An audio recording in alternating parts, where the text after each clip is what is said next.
Bienvenue. Aujourd'hui, on se penche sur des documents qui parlent d'un outil assez intrigant, Pinocchio. Hmm, D'après ce qu'on lit, c'est présenté comme une sorte de navigateur, mais pour installer et piloter des applications d'IA. oui, c'est ça. Et la particularité, c'est que ça se passe directement sur sa propre machine en local. Voilà. Notre objectif, c'est un peu de décrypter ce que ça veut dire concrètement, et puis de voir quel est l'intérêt. Absolument. Les sources qu'on a, c'est surtout de la doc technique, un catalogue d'applications aussi. L'idée générale, ça semble vraiment de rendre plus simple d'accès des outils IA qui, bon, sont souvent un peu complexes à installer, quoi. Oui, c'est clair.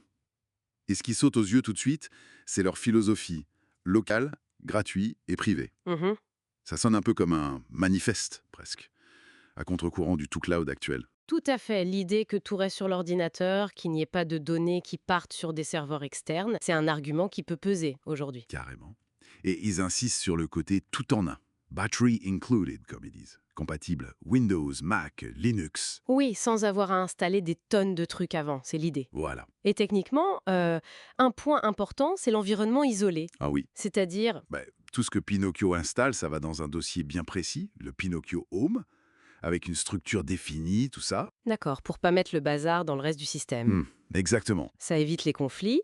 Et le moteur derrière ça, ce sont des scripts, souvent en JSON ou JavaScript, d'après les docs. Ok. Et ces scripts, ils automatisent toute l'installation, le lancement des applications, les tâches un peu rébarbatives, quoi. Ces scripts, c'est un peu la partie technique cachée pour l'utilisateur final. Alors, j'ai vu passer une mention d'un outil, Gepetto. Oui, Gepetto, c'est présenté comme une aide pour créer ces scripts, justement. Ah, l'idée, ce serait qu'il puisse analyser une application et générer automatiquement une partie du script nécessaire pour l'intégrer dans Pinocchio. D'accord. Pour rendre ça encore plus facile d'ajouter de nouvelles applications, en gros. C'est ça, simplifier l'intégration. Intéressant. Et il y a une autre fonction qui m'a l'air assez maligne dans les documents, les lecteurs virtuels. Via une API, FCStlink, ah oui, ça c'est une des clés. Si je pige bien, ça permettrait de partager les mêmes fichiers de modèles IA qui pèsent souvent des gigas entre différentes applications. Exactement. Genre Confi UI, Focus. Sans avoir à tout retélécharger à chaque fois. C'est tout à fait ça. Le peer linking, c'est le terme utilisé. C'est une solution directe au problème de la redondance. Oui, parce que ça peut vite devenir un casse-tête, ces gros fichiers. Carrément. Et ça sature les disques. Là, l'idée, c'est d'économiser énormément d'espace et de simplifier la gestion quand on veut tester plusieurs outils. Ça rend l'expérimentation locale bien plus viable. Et ça touche à un point sensible, la compatibilité. Parce que faire tourner ces outils, c'est botchy, c'est souvent compliqué. Entre l'OS, la carte graphique NVIDIA, AMD, Apple Silicon. Comment Pinocchio est censé gérer ça? Eh bien, toujours via ces fameux scripts. Les sources expliquent qu'ils sont conçus pour s'adapter. C'est-à-dire? Par exemple, quand il faut installer une bibliothèque comme PyTorch, le script peut détecter le matériel de la machine, il mentionne un outil DeviceTorch pour ça, D'accord. et en fonction, il va choisir les bonnes options, les bonnes versions, les bonnes commandes d'installation, il adapte le processus. Ah, c'est plutôt intelligent. Et pour les logiciels, les dépendances Python et tout ça? Là aussi, c'est géré de manière isolée. Il utilise des environnements virtuels Venv ou Conda pour chaque application, pour pas que les dépendances de l'une interfèrent avec l'autre.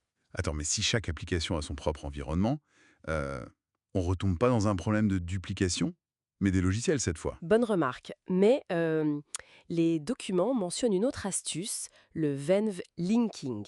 Ah, Même principe que pour les modèles. oui, exactement.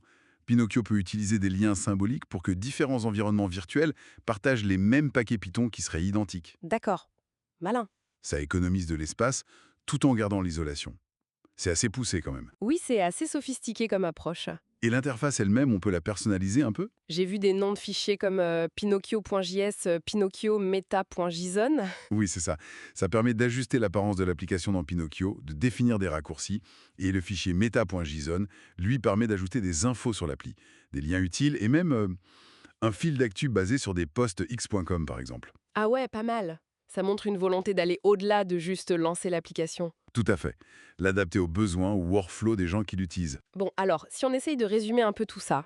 En gros, Pinocchio se positionne vraiment comme un facilitateur, un pont pour accéder et surtout gérer des outils d'IA en local. L'accent est mis sur le contrôle de l'utilisateur, la confidentialité, et il essaie de tacler des problèmes techniques bien réels. La complexité d'installation, la compatibilité matérielle-logicielle, la gestion de l'espace disque.